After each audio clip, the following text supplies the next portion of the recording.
అందరికీ మరణాత. ప్రియమైనటువంటి దేవుని బిడ్లారా, ఒకసారి ఆలోచించండి. ఎండలో గంటల తరబడి నీళ్లు లేకుండా నడిచినప్పుడు వచ్చే దాహము ఎలా ఉంటుంది?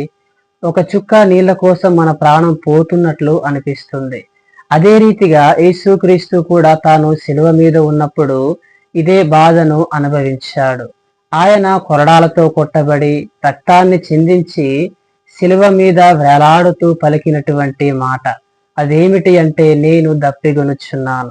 నిజానికి మనము ఆలోచన చేస్తే అది శరీర సంబంధమైనటువంటి దాహము కాదు గాని ఆత్మ సంబంధమైనటువంటి దాహము. అనగా యేసుక్రీస్తు నశించిపోతున్న నిన్ను నన్ను రక్షించడానికి ఆయన మన యొక్క ఆత్మల పట్ల కలిగి ఉన్నటువంటి దాహము.